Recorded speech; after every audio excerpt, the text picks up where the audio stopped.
Shri Krishna Chaitanya Prabhu Nityananda Nityananda, Sri Advaita Gadadhar Srivasadi Gaur Bhakta Jaya Jaya Shri Shri Krishna Chaitanya, Chaitanya Prabhu Prabhu Nityananda Shri Advaita Nityananda, Gadadhar Shiva Gaur Bhakta Bhaktavrinda, Hare Krishna, Hare Krishna, Krishna Krishna, Hare Hare, Hare Rama, Hare Rama, Rama Rama, Hare Hare, Hare Hare Krishna, Krishna, Hare Krishna, Krishna Krishna, Krishna, Hare Hare Hare, Hare Hare Rama, Rama, Hare Rama, Rama Rama Rama, Rama, Hare Hare Hare, Hare, Hare Krishna, Hare Krishna, Krishna Krishna, Hare Hare, Hare Rama, Hare Rama, Rama Rama, Hare Hare, Hare Hare Krishna, Krishna, Hare Krishna, Krishna, Krishna, Hare Hare Rama, Rama, Hare Hare Rama, Rama, Rama Rama, Hare Hare. Prabhupada, Prabhupada, Prabhupada, Jai Jaya Prabhupada, Jaya Prabhupada, Prabhupada, Prabhupada, Jaya Jai Jai Prabhupada, Prabhupada, Prabhupada, Jai Jaya Prabhupada. Jaya Prabhupada, Prabhupada, Prabhupada, Jai Prabhupada. Jaya Jaya Prabhupada, Bhagavate Nama Om Vishnu Krishna Prasthaya Bhutale Srimate Bhaktivedanta Swami Namane Namaste Saraswati Deve Gauravani Pracharine Nirvishesha Shunyavadi Paschatya Deshatarine Srila Prabhupada Ki Jai. Hare Krishna Prabhu, thank you for your patience. Our chief technical officer was not here, so we were struggling, but we're here. Somehow or other, we'll see how it all turns out when the rubber meets the road. So, yes, welcome to back to the Founder Acharya Essential Series, and it's lesson 7 tonight. It's called Finding Our Mission and His Mission. Disclaimer is that don't expect that by the end of an hour and a half, you're going to know your mission and the mission. That's not how it works. It takes a whole life, but at least we can point you in the right direction. We'll give you tools to help you understand perhaps what your ultimate contribution may be to Prabhupada's mission. So there, by grace again in Bhaktivedanta Manor, 1973, this time looking very within and humble and meditative. So as Arjuna became confused about his duty on the battlefield of Kurukshetra, sooner or later, we all become confused on the battlefield of life. Hence the Bhagavad Gita's timeless appeal.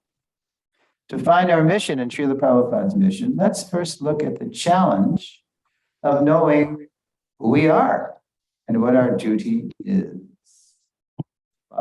Yeah.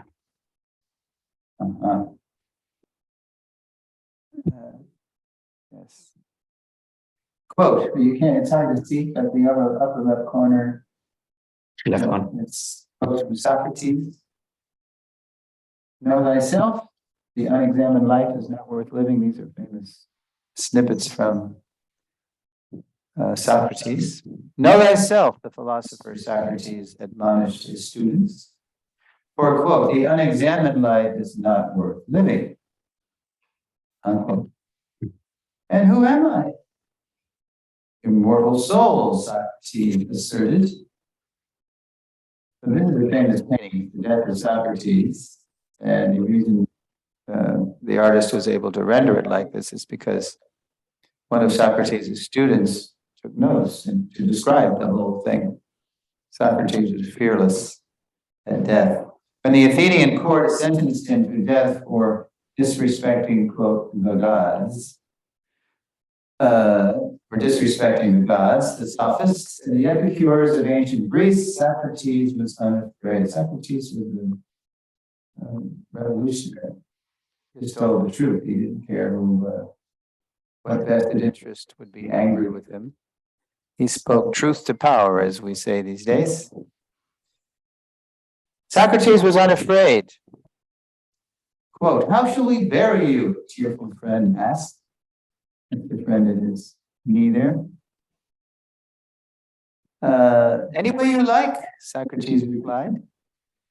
That is, if you can catch me, and I don't slip through your fingers, unquote. Srila Prabhupada appreciated that Socrates was fearless in the face of death because he knew he was imperishable spirit, not the perishable body. So, yeah, he wasn't afraid with the sentence, to drink the hemlock. And even here he is accepting the chalice, one of his tearful students handing him the chalice. And so... was it poison, bro? Yeah, hemlock. Deadly poison. So he started sipping it, and then he started reporting. Feet are numb, legs are numb, thigh is numb, belly is numb. And then when it reached his heart, then he was gone. And he didn't hear any more from him. But he was just very equipoised and fearless. Because he said, I've taught you everything. I have nothing more to add. So it's my time's up anyway. Okay. Srila Prabhupada appreciated that Socrates was fearless in the face of death because he knew he was imperishable spirit, not the perishable body. Prabhupada did critique all the Western philosophers. The book was made out of those conversations that started with Shyamsundar Prabhu, and then Hayagriva took it over, and it came out as a book called Dialectical Spiritualism.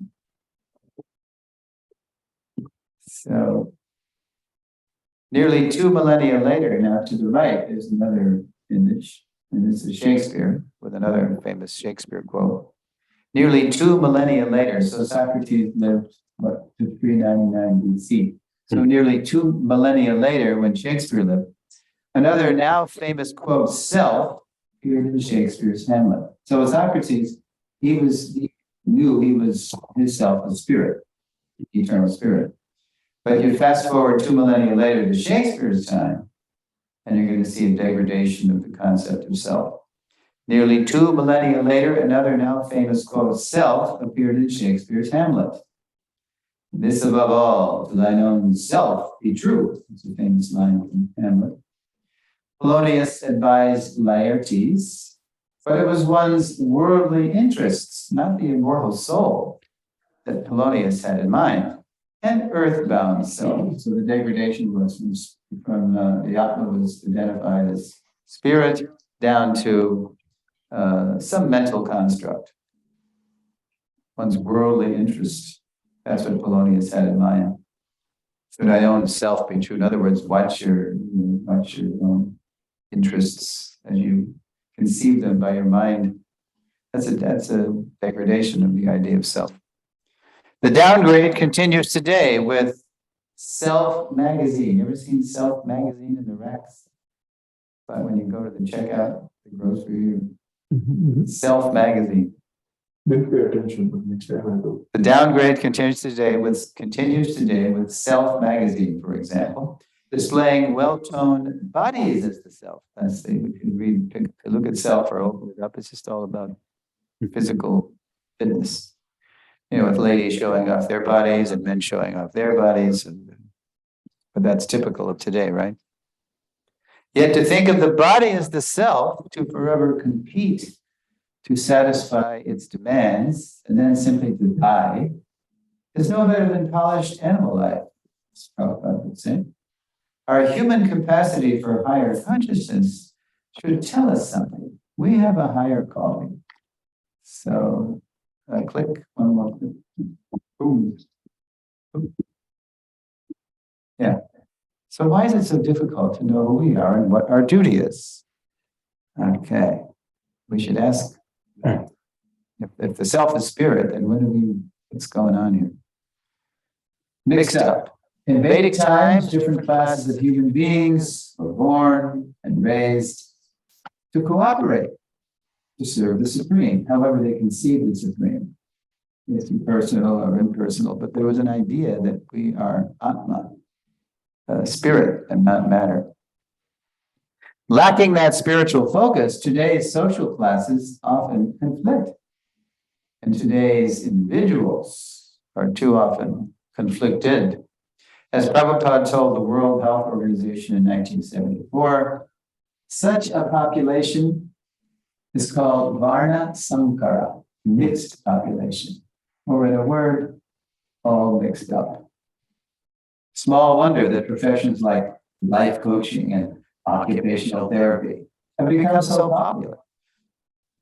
To understand who we are and what our duty is, we moderns, typically unconnected to a culture of self-realization, need help. In a spiritual society, the first help our spiritual parents lie. I was very happy to find this image on Google Images. It's a Vaishnavi, somebody from ISKCON reading the children's Krishna book to her little baby girl. According to Srimad Bhagavatam 5.5.18, we should not become, quote, a spiritual master, father, husband, mother, or a worshipable demigod, unless we can deliver our, quote, dependence from the path of repeated birth and death. Sound familiar? Rishabdev. To his sons, Pita Nasasyat, Janani Nasasyat, Guru Nasasyat. Such a responsibility. We shouldn't become parents or gurus or anybody, or a demigod, it says, or anybody who's going to have dependence unless we can free them from birth and death. Such a responsibility, quote, that is the real contraceptive method, Prabhupada rightly observed. Quote, that we are married, undoubtedly, husband and wife, but unless we are competent to give protection to our children, spiritual protection, we should not beget children. Prabhupada said that in Mayapur 76. That's Prabhupada. Now, by contrast to that statement from Prabhupada, modern groups like the International Planned Parenthood Federation are committed to providing, quote, services like contraception and abortion. This is Kali Yuga, Prabhupada would observe. Now, I put this in because I personally heard and saw Prabhupada say this. It was Pittsburgh, 1972. Prabhupada came just for a brief darshan in a side room off the temple, and he just hopped up on this makeshift dais and he started talking about the horrors of Kali Yuga. And Prabhupada says, Kali Yuga is so bad, quote, even in the womb. And Prabhupada stuck his hand out like he was an abortion doctor and he had a knife. Even in the womb, they are coming after you with a knife. And his eyes bugged out. Even in the womb, and he twisted the knife. Oh, he's showing with action? Yeah, he twisted his hand like he was, boarding a baby with a knife. Consigning themselves to a worse fate, materialists kill the very human opportunity to to escape the nightmare of repeated birth and death. In a letter to a disciple who was a young mother, Prabhupada underscored the responsibility that comes with that opportunity. So this was 1972 July, and I'll give you the backstory to this. One of my god sisters was living in LA, and she had a young boy, young child, maybe he's a year and a half or something. And it was just when the devotees had figured out how to distribute books. So even though she had a young child, she wrote Prabhupada a letter and said, Srila Prabhupada, can I want to join this book distribution party too. Can I give my child to some other people just to take care of while I go out and do book distribution? And she also was a good pujari and increased my service to the deity, Can I do more deity worship and can I do more? So Prabhupada wrote her quite an intense letter back. And here's a little excerpt. Quote, these children are given to us by Krishna.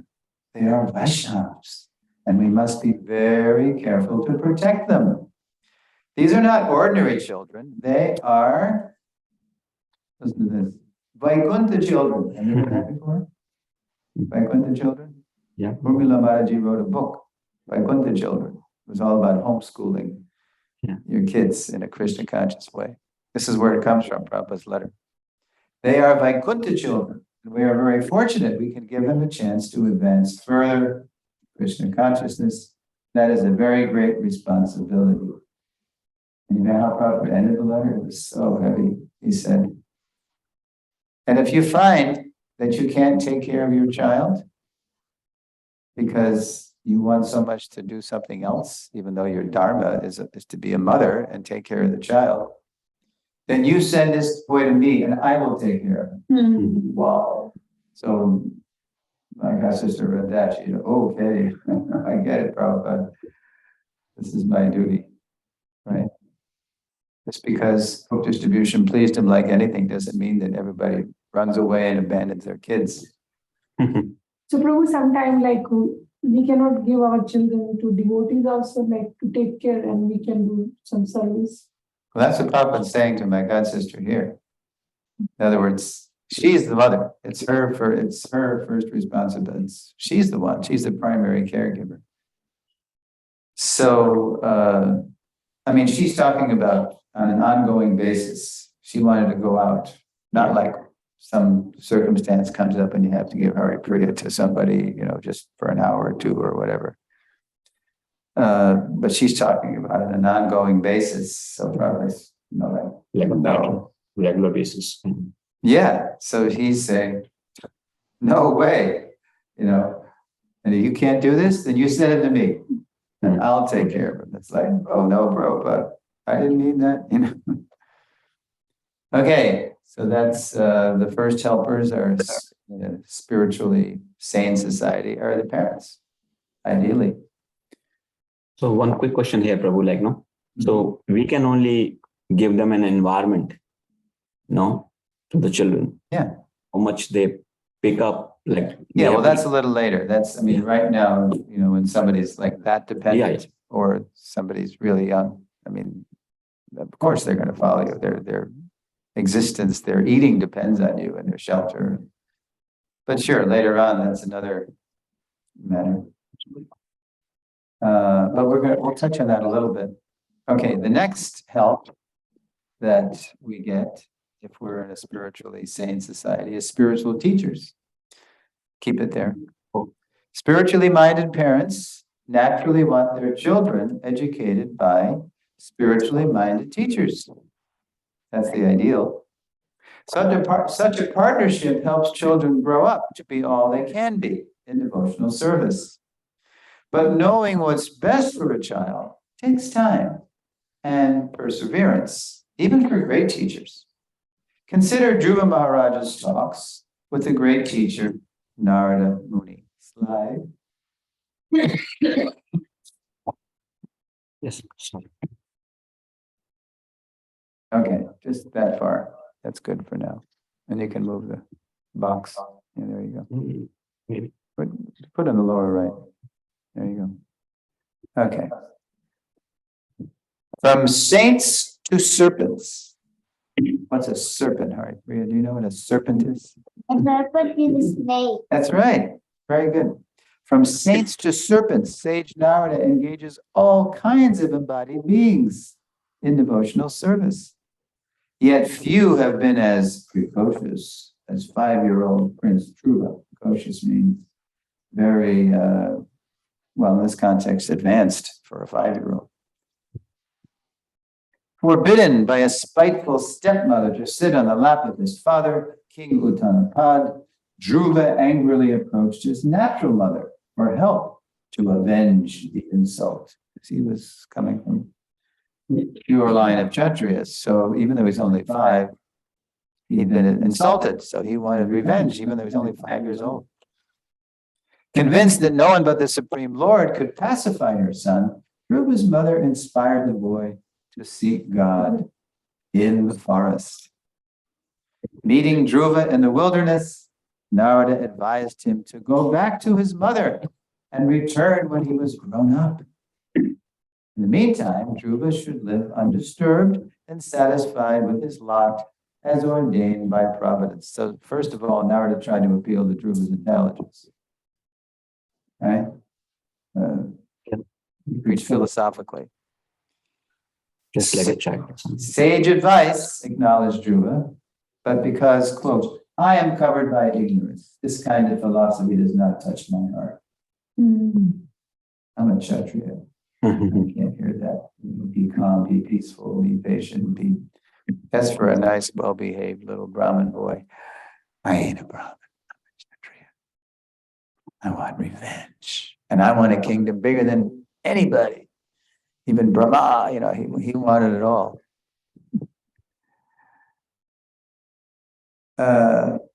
In his commentary to Bhagavatam 4836, Prabhupada writes, Dhruva Maharaj indirectly informed the great sage Narada that there are 4 kinds of human spirit. Now, this is one of the few times I've ever seen Prabhupada use the word spirit to mean psychophysical nature, one's position in the modes of material nature. Usually, spirit is it's the soul. It's different from anything material. But here he's using the word spirit like nature, 4 kinds of human nature. The thoughtful spirit. So what kind of Varna would that be? The thoughtful Brahmins. The warrior spirit, Kshatriya. The business spirit, and the worker spirit. Yeah. So what are appropriate instructions for one spirit, again, think nature, are not necessarily appropriate for another. Moreover, quote, this is Prabhupada in the purport, unless a child is trained according to his tendency, or that's another word for nature, there is no possibility of his developing his particular spirit. Okay, click, one more click. Oops. Yeah, okay. So Rasikeli, you want to read that?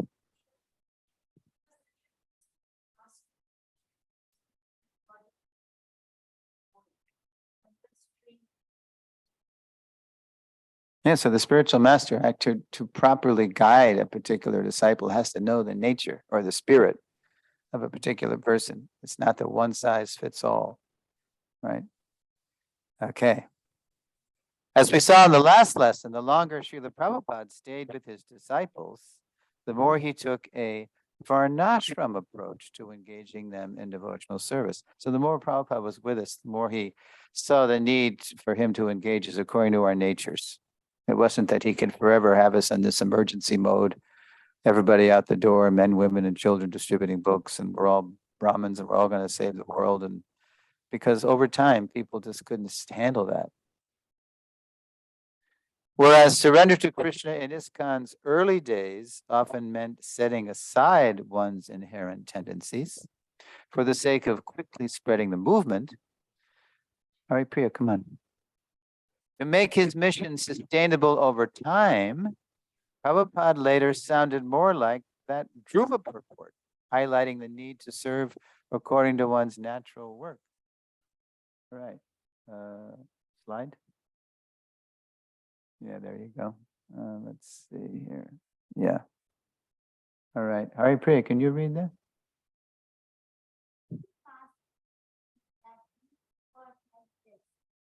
That is natural.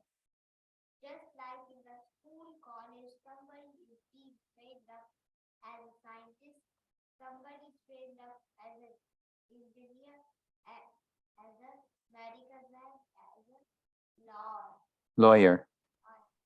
According to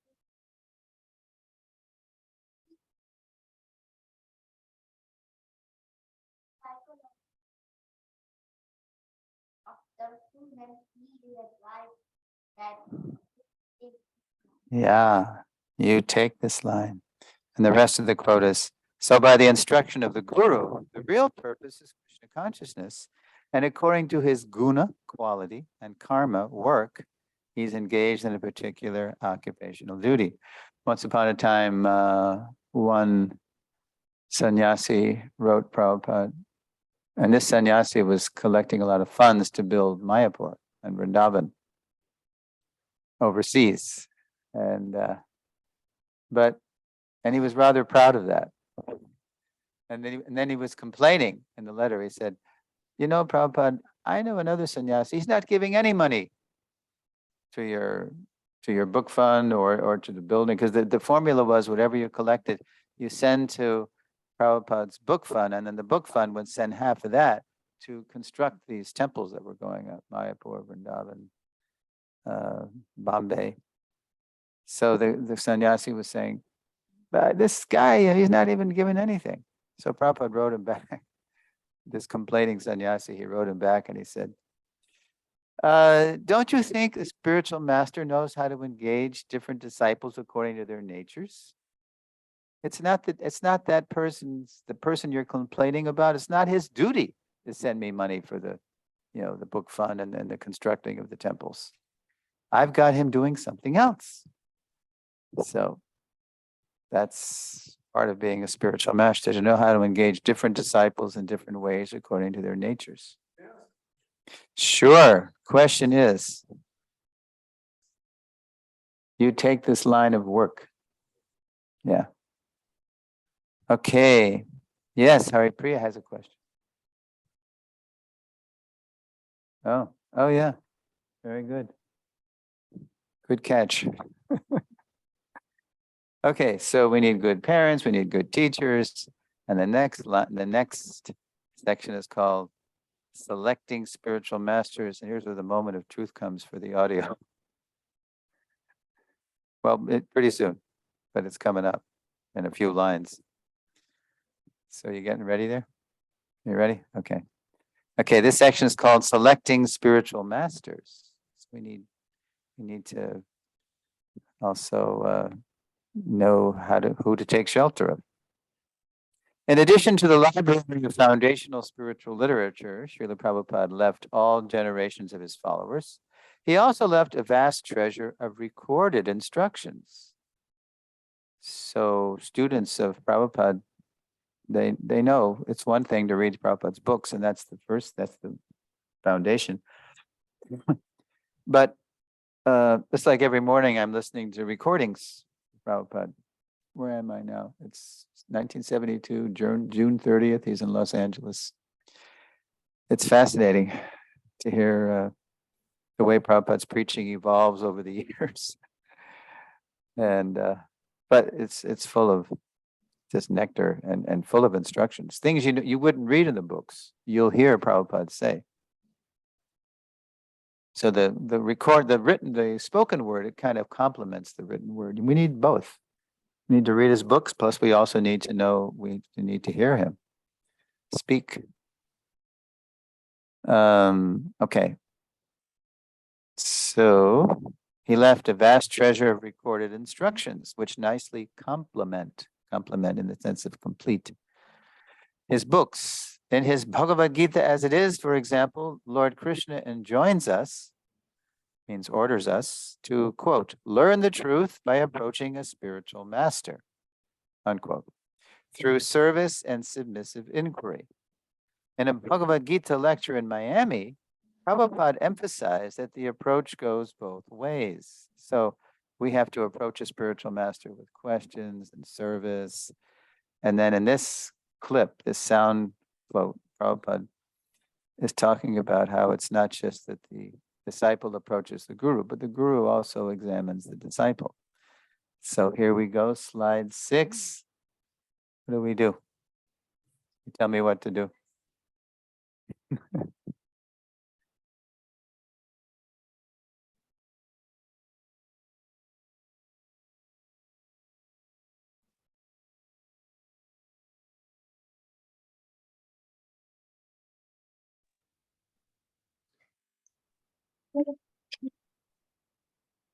Share content. That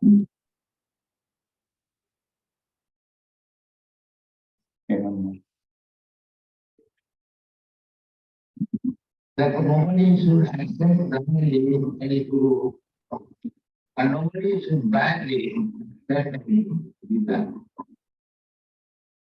They must behave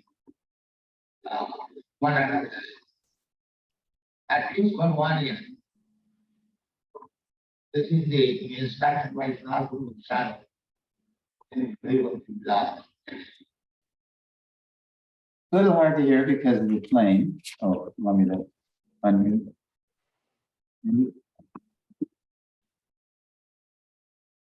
Okay. Can you hear me again, Prabhus?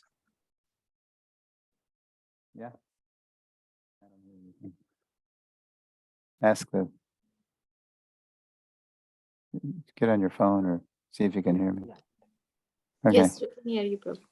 We can hear you. Okay, I happen to have been there. I was right there in Miami, called New Naimisharanya Forest. No, this is well. The picture is actually LA. You're right. I just used that, but the sound is. Can they hear me? Okay. Okay. So that excerpt, that sound excerpt, is from Miami, February 25th, 1975. The picture is actually LA. That's the picture and the sound aren't matching. But anyway, we were sitting in the backyard of the temple. Prabhupada was there a couple of days. He was lecturing on Bhagavad Gita, chapter 13, Nature of the Enjoyer in Consciousness. And I remember other parts of the lecture. I don't remember Prabhupada saying this, but he said it. It's on the recording. So thank God Prabhupada always insisted we record him.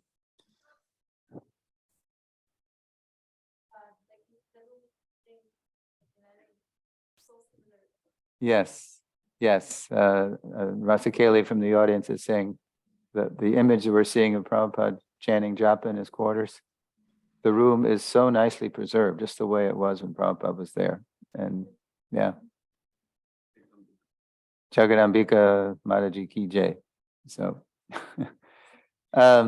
so you can see from this quote, though, that Prabhupada is saying it's a two-way street. Nobody should blindly accept any guru, and nobody should blindly accept any disciple.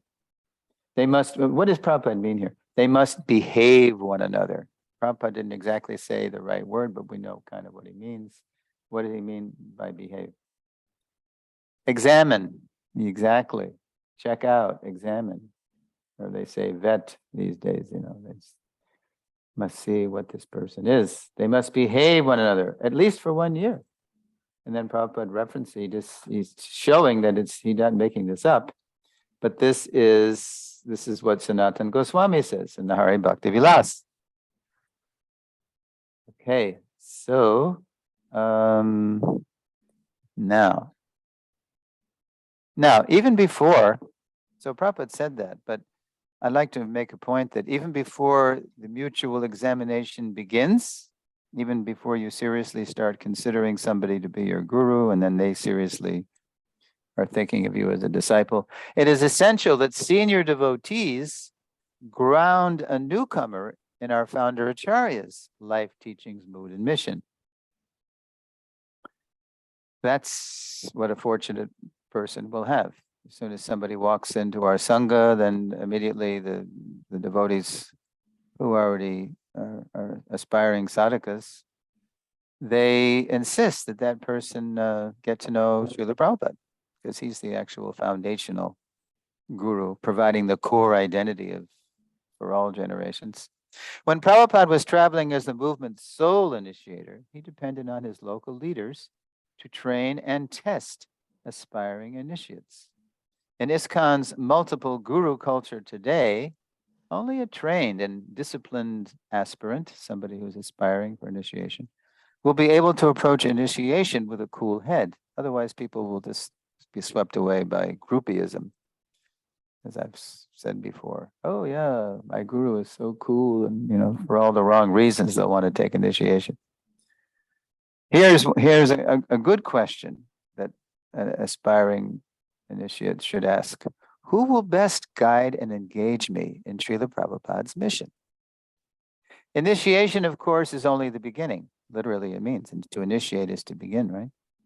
The road to finding our ultimate calling, our mission in his mission, inevitably passes through crossroads of purification and consultation. So the next couple of sections, the first is purification, keep it there, and consultation.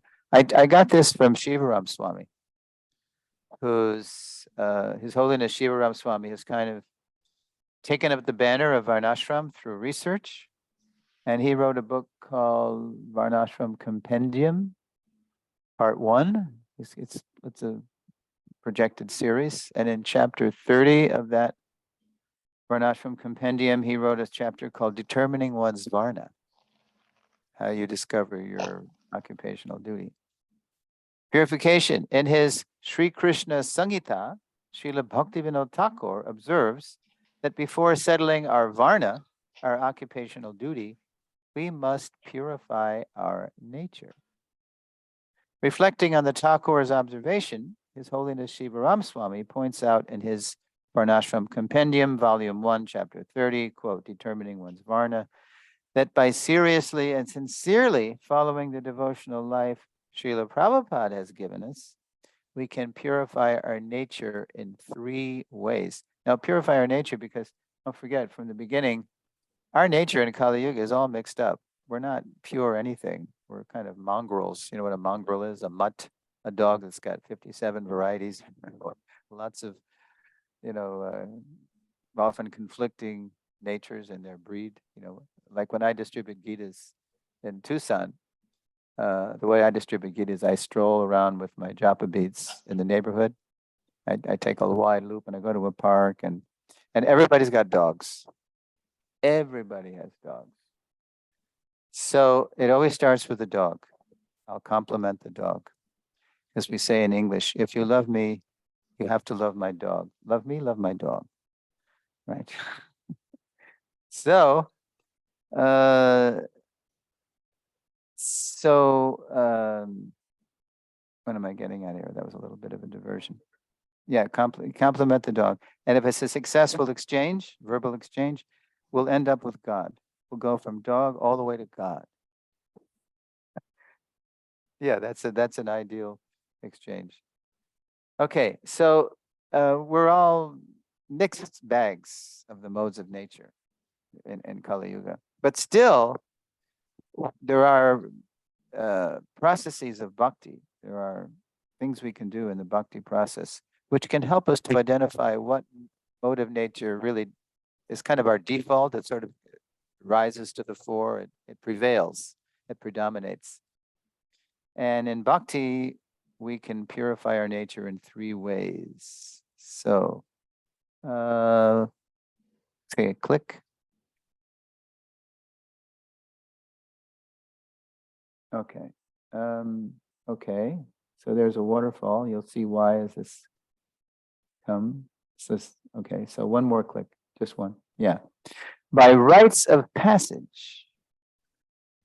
This is the first way we can qualify ourselves to understanding really what our calling is. qualifying oneself, for example, to receive calling in Krishna consciousness, to receive first and second initiation, and committing oneself either to the path of celibacy or responsible married life. So that's one way.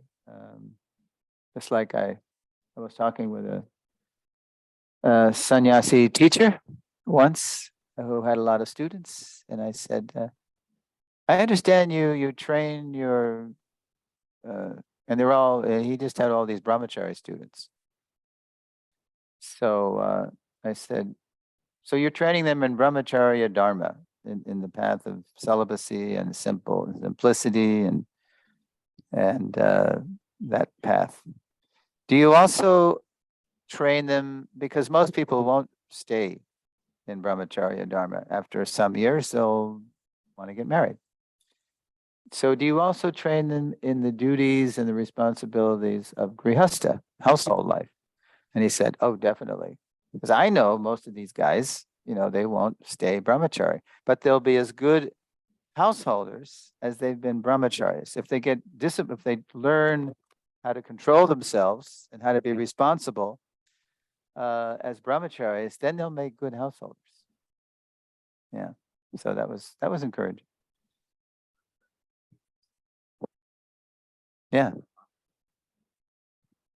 Yes, that's a fact, because it used to be that everybody got trained at least somewhat in the temples, but now people join.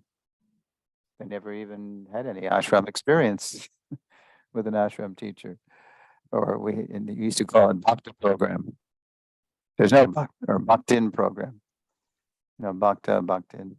So there's an attempt to revive that ashram experience. Kalakanta Prabhu from Gainesville Krishna House, this is one of his crusades. He's trying to create ashram experiences wherever people are open to it, wherever people see the value of it. So he's doing that, recreate that. Okay, so that's one, by rites of passage, qualifying ourselves for first and second initiation and committing oneself either to the path of celibacy or responsible married life. Click. By education and training, immersing oneself in and allowing oneself to be transformed by systematic, there's a key word, scriptural study, such as a Bhakti Shastri degree program, and readily accepting counselor supervision. So when people, for example, go to Mayapur, I noticed when I was a teacher there for some years in the 2010s, I noticed that people would come to Mayapur. I mean, they'd come a long way often. They'd come from North America, South America, Africa, and they spend a lot of money, they save up their pennies and dollars and they come there and they stay many months to take Bhakti Shastri, So why did they do that? Because they were coming to Mayapur, not just to take some course, they could take courses anywhere, but they were coming to Mayapur for a transformation. They wanted to be transformed. They wanted a transformative experience that would really up their bhakti. Yeah. So we as teachers would always say, look, there's a lot of activities going on here in Mayapur. There's going to be parikramas. There's going to be this Maharaj and that GBC and so many people visiting and so many events. But if you're taking this course, you've got to make this number one. Do all your homework first. Do all the reading and do all your thinking and your creative writing assignments that we gave them to reflect on the passages they were reading. Then, with a clear conscience, then go on all these other things, all these extracurricular activities, which are transformative. Let the Shastra transform you. Don't just, do the homework to get it out of the way, right? Or just to study for the test, so you can get a high mark. No, that's not the spirit of this course. So that was, yeah. And then not only becoming transformed by scriptural study, but in readily accepting counselor supervision. Uh-huh. So that is really goes against the grain of the false ego of the conditioned soul. We come to the material world because we don't want to be told what to do. We don't want to surrender. We want to be our own, be a king, do your thing. That's that they say in America. Do your thing, be a king. Yes.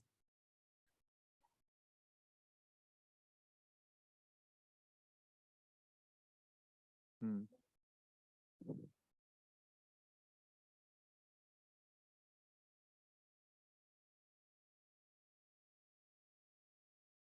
Well, actually, Bhakti Shastri or Bhakti Vaibhav or Bhakti Vinaya or any of these degree programs, this gives meaning to whatever skill we're learning in school or, otherwise we're just working the die. Well, both things have to be there. Bhaktivinoda Thakur says 4 things have to be in order to pursue spiritual life. We have to be, what's the first one? We have to take care of our health, because the human body is a very valuable vehicle. Only in the human form do we have the higher consciousness to even ask if there is something beyond this body, or if there is a God, or what's the purpose of life. So he says physical health is very important. Mental health. You have to be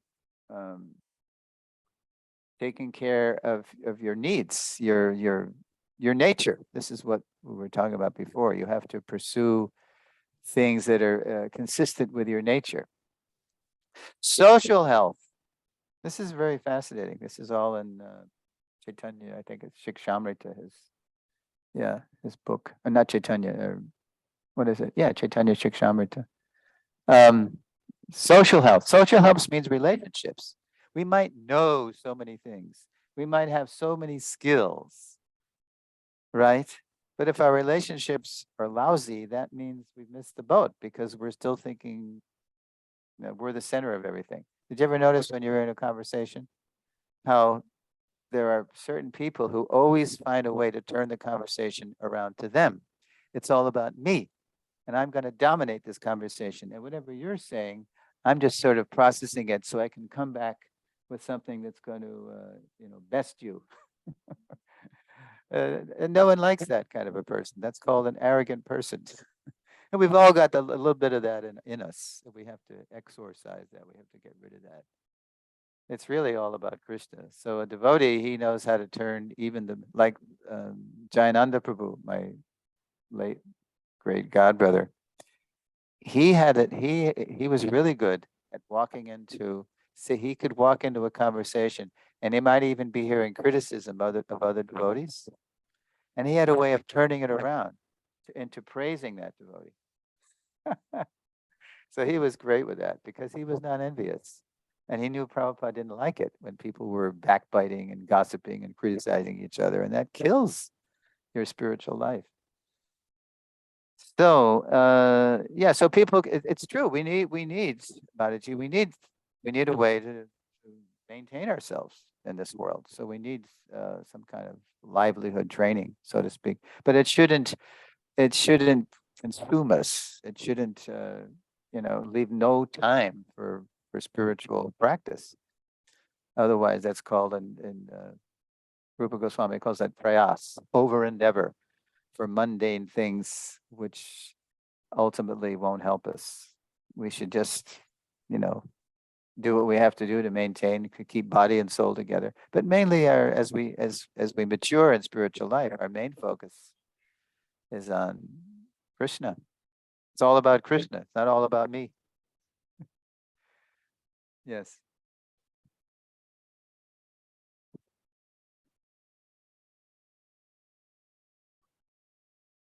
Yes.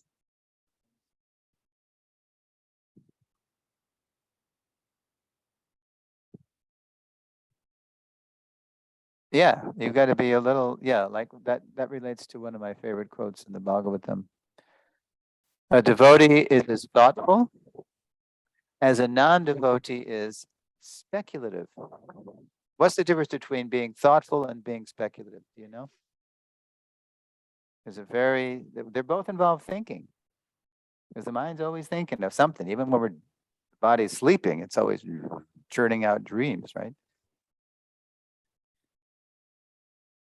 Yeah, we see, as we mature, we begin to see things through Krishna's eyes, Shastras, Shastra Chakshusha. So we're thoughtful because we've given our minds over to the Shastra, and like when we see the sun or we taste the water, we don't just see those things as, I think I mentioned this, isolated. When we taste water, we don't speculate on what that is. We just hear Krishna, rasa aham. Krishna says, I'm the taste of water. So especially water that's pure, pristine, the more as it is, the more it's the way Krishna originally drops it down to us, the more we can appreciate Krishna in that. It's a little harder to taste Krishna when there's arsenic in the water or lead, like in, Flint, Michigan. So your question was again, we have to know our own nature. That's with the help of the Guru, Sadhu, and the Shastra. Yeah. So it's mutual. We're checking, and how do we get that? Because first of all, as I said, when we first come into the Sangha, the Association of Devotees, if we're fortunate, those devotees will ground us in the teachings of Prabhupada. We begin to let Prabhupada transform us. I mean, I remember, like I told you, reading that Gita, in Toronto, how it was just transforming me. Everything made sense all of a sudden. And not only that, I got this sense as I joined, when I joined in Boston, becoming, awakened to Krishna consciousness. It's almost like being a child again. Because behind everything, there's this playful cowherd boy. It isn't just some impersonal or void or energy or, there's a person behind it all. And it's like finding out there really is a Santa Claus. There really is a benevolent, sweet, loving person behind this whole thing. Right? So, So we have to, let the Shastra and the Guru and the Sadhus transform us. And then we'll know who to take shelter of, because we'll know a little bit more about ourselves. And we can see if we'll click, who we click with when we want to take initiation. Okay, by education and training, the third way we can purify our nature, according to Bhaktivinoda and as Shivaram Swami gleaned from reading Bhaktivinoda, click. By devotional practices, regularly participating in Prabhupada's full morning program. Now that could mean right in your home, right? In your apartment or wherever you live. There's essential, okay, I'll just read this. Either at a temple or in one's home. Prabhupada's early morning regimen for us includes the 5 most purifying devotional practices outlined in the Nectar Devotion. What are those again? Chanting Hare Krishna, worshiping the deities, reading, studying Bhagavad Gita, Bhagavatam, devotee association, and living in a sacred place, which means making your place sacred through sacred sound, sacred images. Now,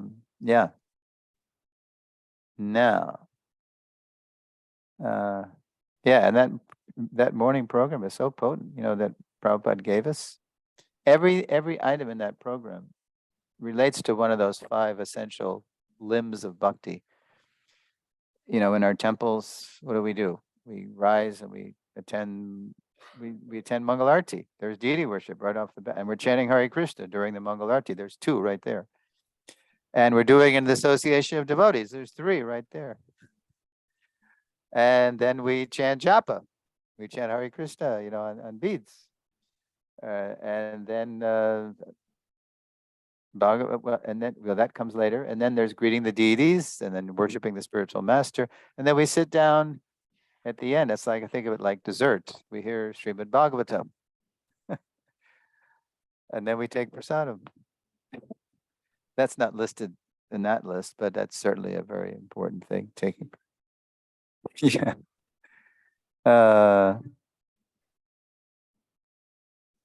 Mm-hmm. Mm-hmm. Oh, and then, yeah, social. And then Bhaktivinoda says, then when because those are lower order things, those have to do with the mind and the body and our relationships in this world. But Bhaktivinoda Thakur says, unless and until those things are in balance, it's very hard for us to, with a clear mind and a clear heart, make spiritual advancement. The spirit, and this actually correlates very well with, if you're familiar with the psychologist Albert Maslow, his hierarchy of needs. Hierarchy of needs. You start with, it's a pyramid. You start with, everybody needs to eat and they need shelter, right? And then as you go up the pyramid, it gets a little narrower, and then you need, you need cultural stimulation. You need entertainment, and you need relationships, and then only when the lower needs are satisfied, can you actually go to the highest need, God. As Prabhupada said, Prabhupada was in Hyderabad, and he was there to open the Hyderabad farm community, rural community in Hyderabad. So the reporters came. And they said, Swamiji, are you Dvaita or Advaita? Are you an impersonalist? Do you have the impersonal? Hare Krishna. Do you have the personal or the impersonal perspective on reality? Are you Dvaita or Advaita? And Prabhupada just dismissed the question. He said, Dvaita, Advaita, what? People are starving. I'm here to establish a farm community. We need to grow food. You don't even have enough food here in this part of the world. We need to grow. And then when people are satisfied with good foodstuffs, then we can ask and then they'll have a full belly, and then they'll be able to hear. But if they're starving, they can't hear anything because their lower needs are not even met yet. It was very interesting the way Prabhupada answered that question. Dvaita, what is this? It's the wrong question for this time.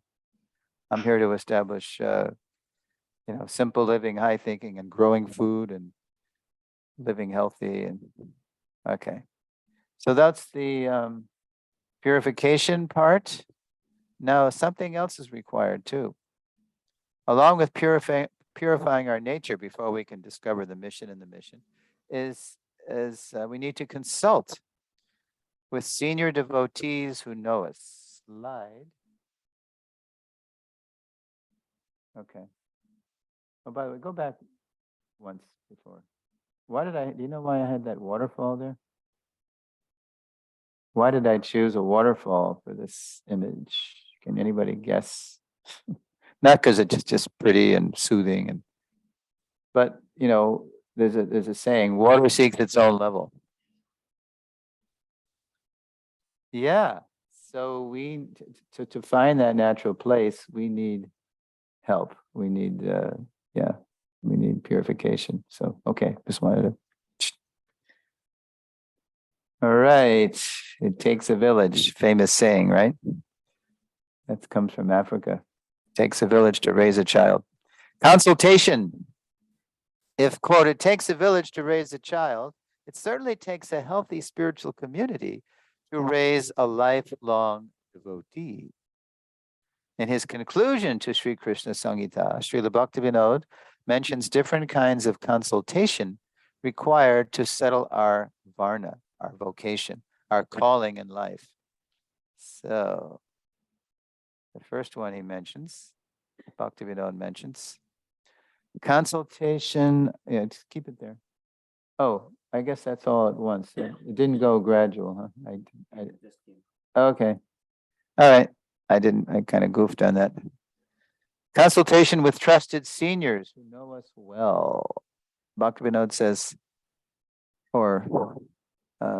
I say, in Srila Bhaktivinoda's time, family elders, the family priest, and village leaders all helped to identify the qualities that dominated an individual's nature, as well as one's attraction to a particular work.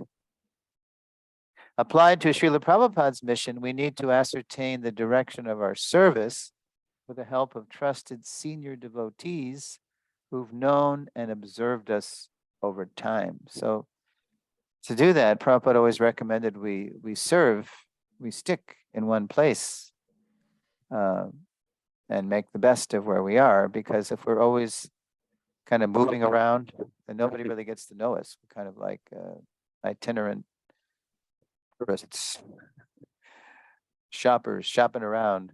No harm in getting to know different communities, but if we don't actually allow devotees to get to know us, senior devotees, then how will they be able to help us? Because anybody can be nice for a few days, right? But it over time, our real nature, we show our true colors, right? In the way we are. And we have to let our well-wishing devotees help us to purify that nature. Okay, so that's the first thing. We need consultation with trusted seniors who know us well. 2, consultation with qualified seers of our past, present, and future. So that's interesting. What did Bhaktivinoda mean by that? So here's what he meant, believe it or not. By, quote, seers, Srila Bhaktivinoda means qualified Vaishnava astrologers who can help guide us to the supreme destination. You know, not the kind of astrologers you find in the newspaper who are just feeding people what they want to hear about their health and their love life. And, you know, you're going to meet someone special today. It's a good day for you. Right? In his purport to Srimad Bhagavatam 10.8.5, Srila Prabhupada states, so not only did Bhaktivinoda say this, but listen to what Prabhupada says in 10.8.5 purport, quote, it is the duty of a father to understand the astrological position of his children and do what is needed for their happiness, unquote. So that's also part of knowing someone's nature. When Prabhupada wrote that Gita Nagari essay, he was proposing this Gita Nagari community to honor Gandhi. He said, in the Gita Nagari, the children will be trained according to their birth horoscope and natural tendency. And that would be observed, obviously, by the elders, what these kids like to do. So when a qualified Vaishnava astrologer confirms in our stars, because as soon as we emerge, there's kind of a snapshot of our karma, above and below. What our seniors in our palm too. When a qualified Vaishnava astrologer confirms in our stars what our seniors observe about us on the ground, so when there's a match there between what's practically observed about the individual and what our stars and our palms are saying, that helps us to confidently settle our occupational duty, our varna, our mission in the mission. As we learned in lesson 6, along with teachers and mentors in an educational institution, Srila Prabhupada assigned a crucial role to the Varnashram College for the re-spiritualization of human society, starting with ISKCON. And here's a quote from the morning walk, a reminder. Everywhere, wherever we have got our center, a Varnashram College should be established to train 4 divisions, 1 class Brahman, 1 class Kshatriya, 1 class Vaishya, 1 class Shudra. But everyone will be elevated to the spiritual platform by the spiritual activities we have prescribed. Because mainly, when even if we're in a Varnashram college, mainly the whole idea is that we're aspiring devotees. And that's our main identity, not that we're identifying mainly as a Brahman, Kshatriya, Vaishya, Shudra. We're identifying as servants of Krishna. By doing the duties of our Varna as devotional service, we transcend our conditioning in stages or ashrams, and ultimately go back to Godhead. Conclusion. Bless you. What do they say in Hindi again? They don't say it. Conclusion. Even if we haven't had the benefit of growing up and living in a Varnashram culture, to find our mission in Srila Prabhupada's mission, we can always challenge ourselves with a few pointed questions. So even if we didn't have any of this, we didn't have spiritually minded parents, certainly mine weren't. Spiritually minded teachers, certainly mine weren't. Luckily, Prabhupada found me. So that was lucky there. But even if you don't have any of this, we can always challenge ourselves with a few pointed questions. So I took these questions from, they're these self-help gurus. And they have this thing called find your passion, know your passion, right? It's kind of like, it's a little bit related to what we've been talking about, your nature, your spirit, your varna. So we can always ask ourselves these questions. One, if I had all the money I needed, what would I do? Usually people, they think about what they really like to do, but I don't have time to pursue that. I just got to work and pay the bills. And, I don't have the money for that. I don't have the luxury of doing whatever I want to do and pursue whatever I want. Like Henry Ford, he said, famously, he said, find something you really like to do, you love to do, and you'll never have to work a day in your life. Because it won't be work. It'll be fun. Now, the irony of that statement is that, as you may know, Henry Ford made his fortune mass producing the automobile. He didn't invent the automobile, but he was the one that mass produced it. He figured out how to make it available, not just to a few rich people, but to everybody through mass production.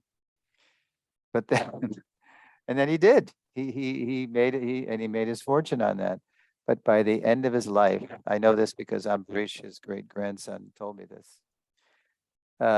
He said, by the end of his life, my great grandfather, he actually was very sorry of the way the internal combustion engine, the way the automobile had transformed the landscape of America, had turned all this beautiful, farmland and forests and greenery, into super highways and parking lots. And he was lamenting. So his last project, I forget the name of it. There's a name to this. Anyway, it was a museum dedicated to the way America used to be before he mass produced the automobile. And then when he was doing this project, all his contemporaries thought he had lost his mind.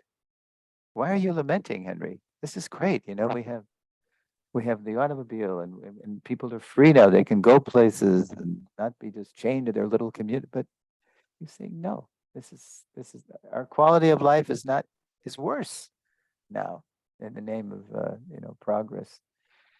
Bhaktivinoda said this too. What we call progress is progress is the progress going backwards. It's not really progress. It's progress toward material advancement without God consciousness is the progress toward misery. Okay, so if I had all the money I needed, what would I do? So very, money is a big thing. So people, I don't have the money to pursue that. If I did, I'd do it. Or number two, here's the other one. If I had all the time I needed, what would I do? Oh, I don't have time. Either I don't have the money or I don't have the time or both. And therefore I'm a frustrated individual. I missed the boat.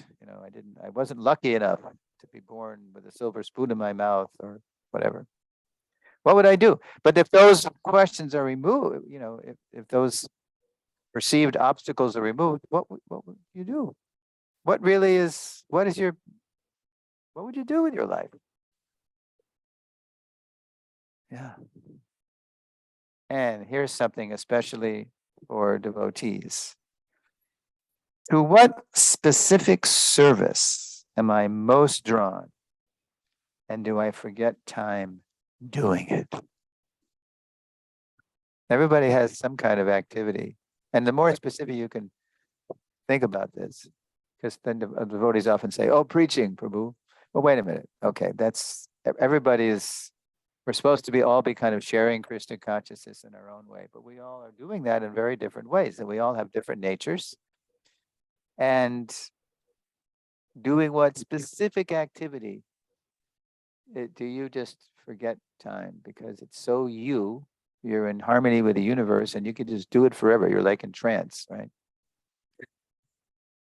You're in the zone, as they say, as the athletes say. When you're in the zone, you're so linked up, with your higher power. You can you can feel the ball going into the basket. You're one with the basket, right? Or you're one with the end catching your touchdown pass. You're in the zone. Okay, so we can challenge ourselves like that. Now, the answer to any one of these questions may give us a hint of our ultimate calling in Srila Prabhupada's mission.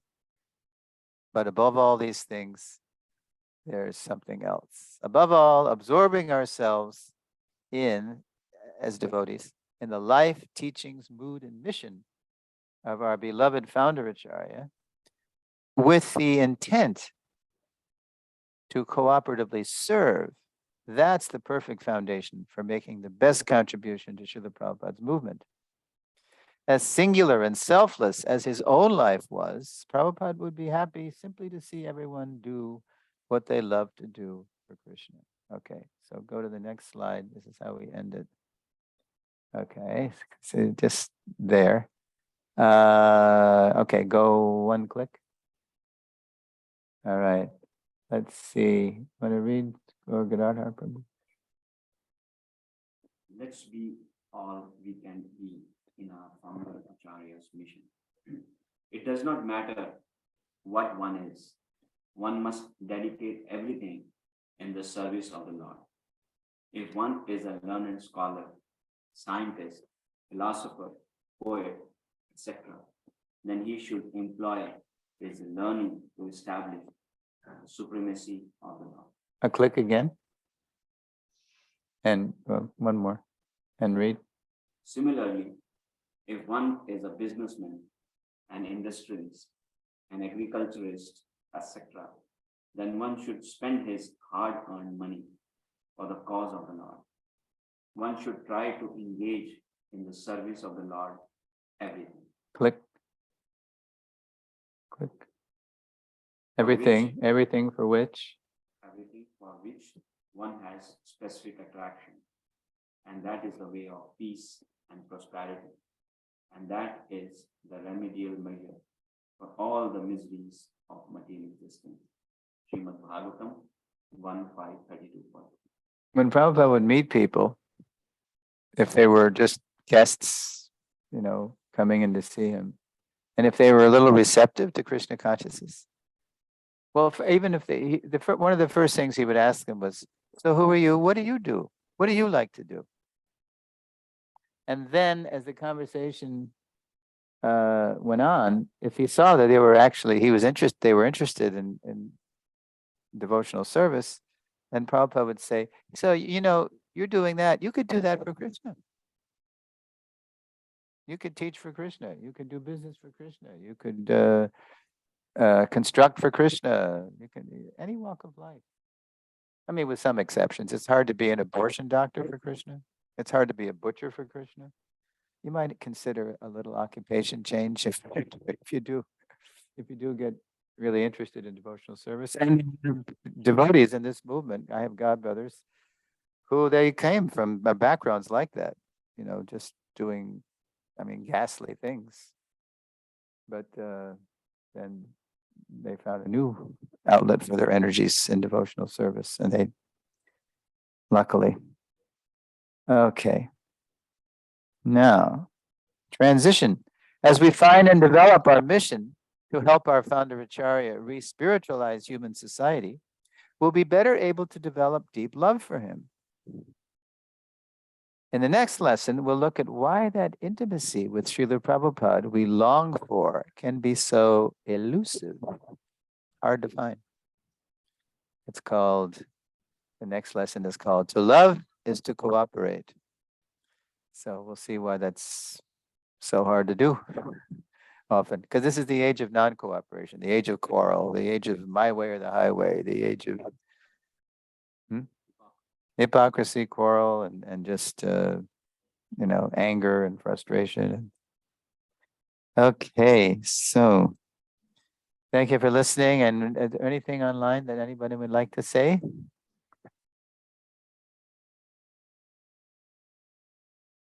Prabhus, any questions or comments from the cyber gallery? I don't hear anything. Am I on?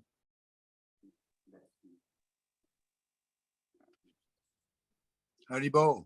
Haribo, Parampara, Prabhu. ISKCON farms should be Varnashram colleges. Well, that's okay. We have a very incisive comment from Parampara Prabhu. His comment was, it was a comment with a interrogative ending. His comment was, ISKCON farm should be Varnashram colleges. A provocative comment. Okay, that's a good question. And actually, the way the rural communities fit in to the constellation, if you will, of Prabhupada's preaching initiatives, ISKCON farms are more like the practicum, the place where you can, once you've learned your Varna and once you've learned your Varna and your ashram in a Varnashram college, then the rural community are places where you can actually go and live that in a natural setting, living as Krishna lives. It's like this. These city temples, as I said yesterday, are like portals, entrances into spiritual life. And then what Prabhupada wanted is he wanted attached to these centers. He says everywhere, wherever we have got our centers, right? He wanted Varnashram colleges. So they're more like a place where once you've learned how to be a devotee, I mean, like it's like in the military, you get basic training. Before people specialize in the military, then you got to take basic training just to learn how to, be disciplined. Yeah, and focused and clean and everything, right? But then once you've learned that, then you're eligible to get some higher training and higher engagement. So along with the city centers, Prabhupada wanted places where people could learn things in a theoretical way, and then where you can actually practice. It's like when people become doctors or lawyers, there's internships. You go and you actually practice under the tutelage of some mentor in the field. So that's what the farms, and again, when we say farms, think village. It shouldn't just be that everybody has to be a quote farmer. No, certainly agriculture is the basis. It's an agrarian base. Vedic culture is an agrarian base because everybody has to eat, right? But there should be a range of occupations available in the rural communities. And again, not to imitate the ugra karma occupations in the city, the heavy industrial, like Harishari said, he told Prabhupada that before he was a devotee, he worked in a steel mill. And it was so hard and so ghastly. And by the end of the day, you just want to drown your sorrows in some alcohol, just to recover from the day's work. Right. Now here's another piece, here's another initiative in the constellation of initiatives. Prabhupada foresaw that in college towns, that devotees could have restaurants and reading rooms or if not full-blown restaurants, at least places where people could get some refreshment, maybe some sandwich or juices, and then Prabhupada's books could be available. Yeah, so because in the universities, most of the university is young people. That's the time, as Prabhupada said, for education, especially because the brain is more fertile when we're young. So Prabhupada liked this in college towns, that there could be prasadam available at little places devotees could start, and his books could be available. So the city centers and the Varnashram College, which we haven't done yet because we've been kind of afraid of it. We don't know what it is. And we sort of got a handle on why that is before yesterday.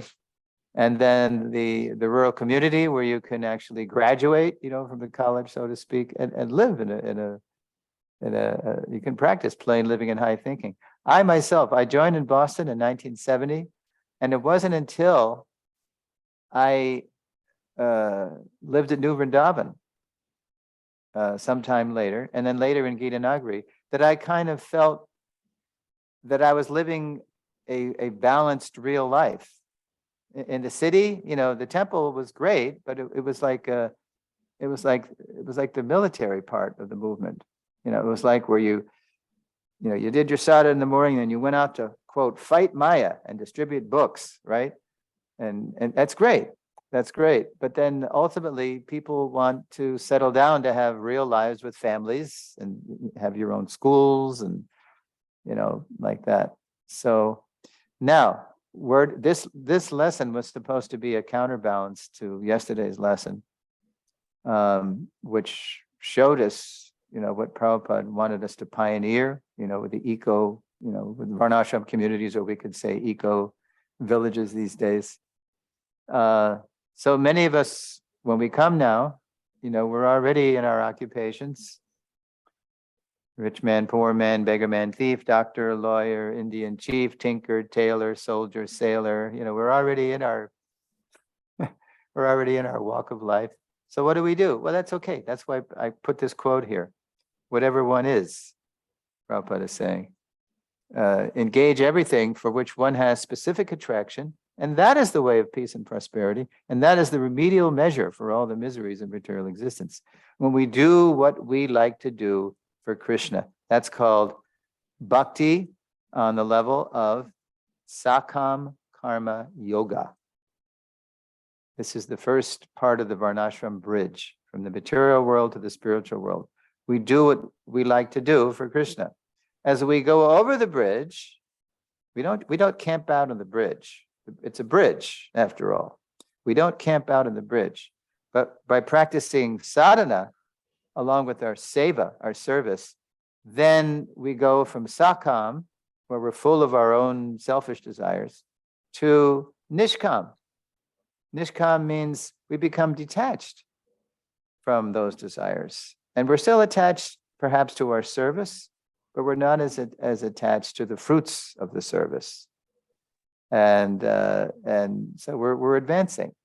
And then finally, on the other side of the bridge is Shuddha Bhakti, where we've spent a whole life, serving Krishna at different stages, different ashrams, students, household, retired, renounced. And by practicing sadhana the whole time, this is the key, the sadhana, we, as Prabhupada puts it in one purport, we fall in love with Krishna. And we're willing to do anything for him. Like when Prabhupada came to America, what he was doing. And in the course of any day, when he was starting the movement, with his ragtag bunch of raw recruits, sometimes he was teaching. Sometimes he was, doing a little banking when he had some money, got some money. He would cook for the people. He would show people how to scrub the floor. You could say that was a Shudra. He was doing all the things in the course of a day.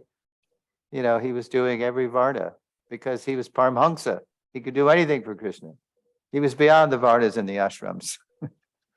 But to get there, he had a whole life. He came to us as he said, the fag end of his life, but he'd been through all the other stages. the student life, the family life, the vanaprastha, living alone in Delhi, and then finally taking sannyas. So that is the example Prabhupada set. So, I mean, it could be, the Varnashram college could be in a rural setting. It could be in that, but it doesn't necessarily have to be. But the rural community, again, is especially, when we graduate from the Varnashram college. And of course, I'm speaking theoretically because we don't have that yet in ISKCON. We're still in pre-Varnashram ISKCON. We don't have that structure yet because we've neglected that aspect of it because we didn't know what it was. We didn't know what it meant. How do you do this in modern 20th, now 21st century? How do you do this in the new millennium? So that's for us to research in Prabhupada's Vani and then apply. Yeah, it's still a frontier for us to explore. But unless and until we do that, as Prabhupada said, the whole world won't be attracted because we won't be showing the world a better way to live.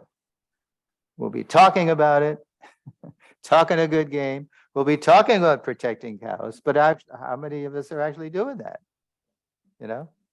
So when you do it, that's a more powerful example. Example is better than precept. So thank you, Parampara Prabhu, for that very provocative remark. And now we're going to. Thank you, Prabhu.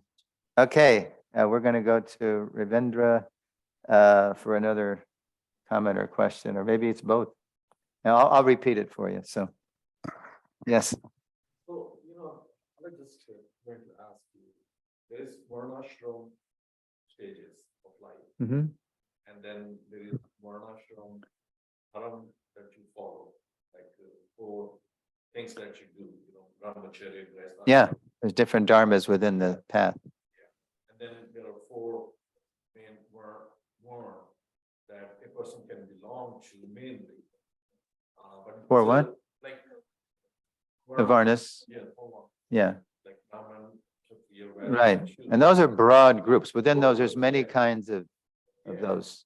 Plus also what I've noticed is that a lot of these concepts making, what really fits any person is a bell curve instead of just one frequency.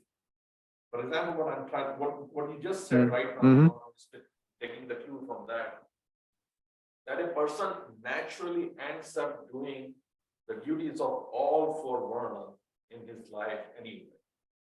In Islam, Not for livelihood. Not for livelihood. well, one of them primarily, Yeah. but others will also come in. Oh, sure. A That's parent will life. have to be a teacher to his children naturally. Yeah. Yeah. And if he's protecting his family from outside offenses or anything, Mhm. so that's a dharma of Kshatriya anyway. I mean, it's not, what I'm saying is it's more like a bell curve. Okay. Okay. So let me just repeat what you said.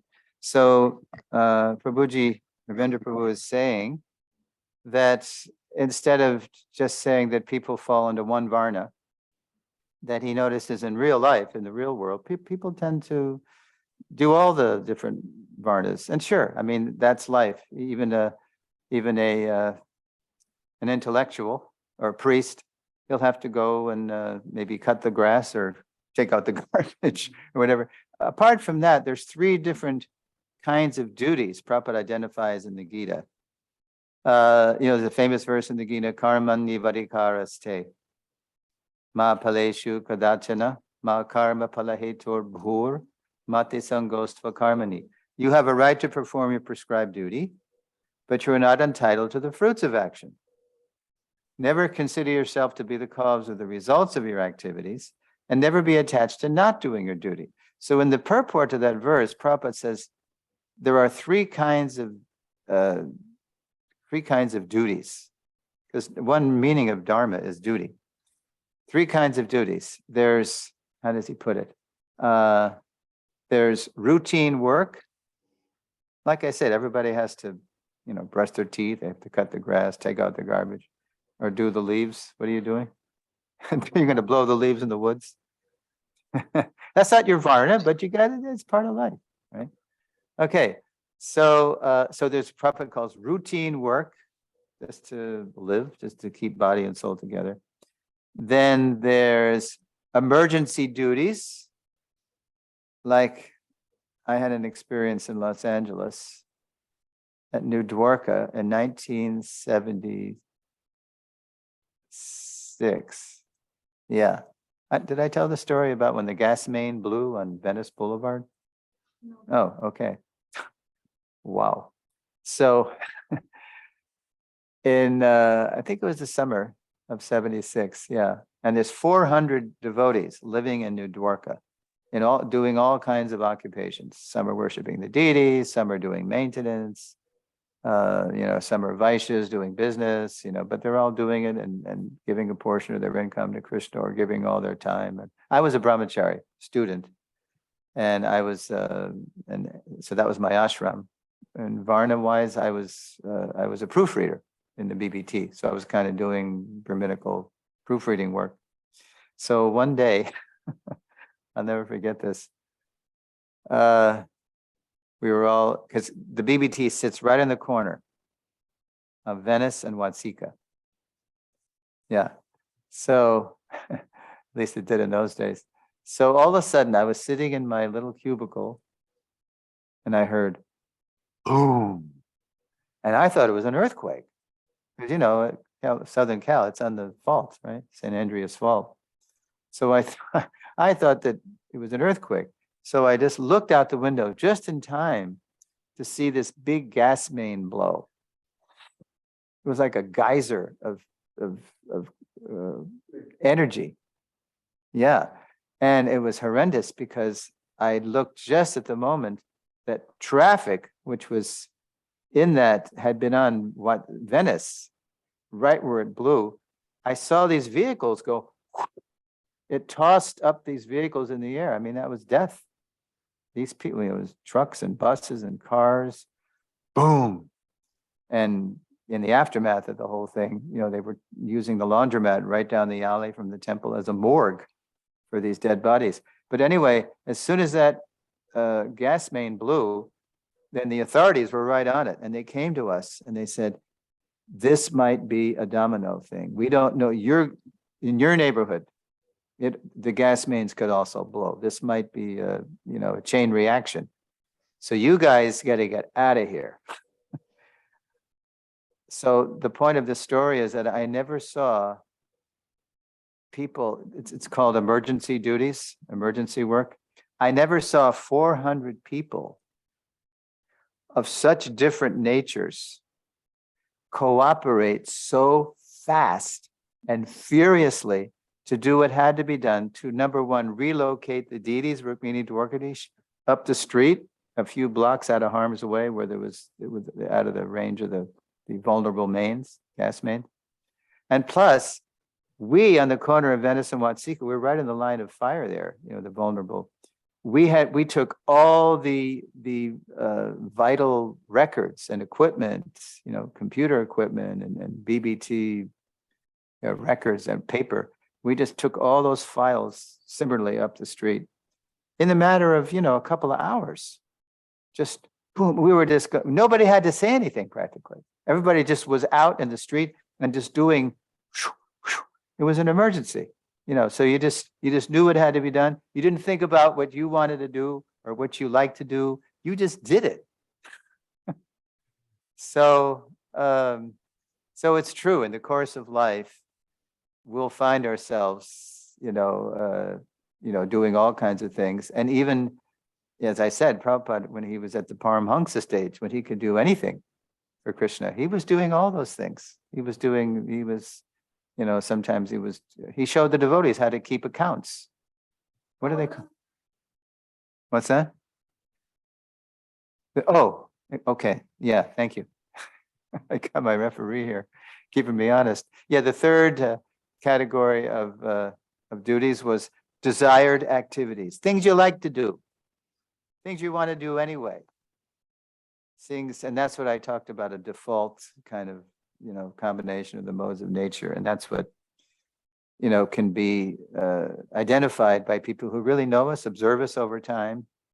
And so even though it's true what you say, there is that element, but over time there's always something that people, like I said, the self-help people say, what is that activity doing which you forget time?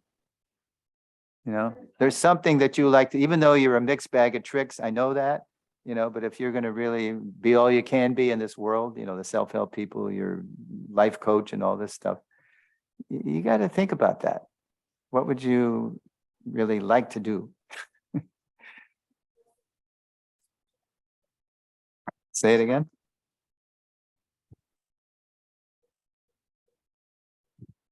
Well, that's the perfection. You're doing it for Krishna, because then you're not generating karma. You're not just doing it for yourself. You're doing it for the Lord, and then it's akarma. It's akarma lipyate nare. You can, what's that verse in Upanishad? Ishavasyam idang sarvam yat kincha jagat yang jagat tena tyaktena bunjita. Oh no, magrita purvane vaha karma nijaji visheshtang samaha. Evang tai nanyate tosti na karma lipyate nare. One can aspire to live for hundreds of years.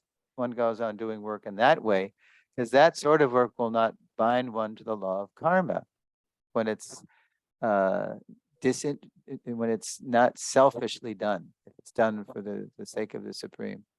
Yeah, that's the perfection of work. So, good observation. Thank you. Let's see if there's any more. Okay, Prabhu's, any more provocative comments from the cyber gallery? No?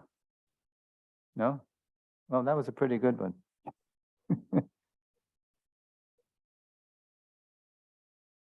Okay, it's getting a little late.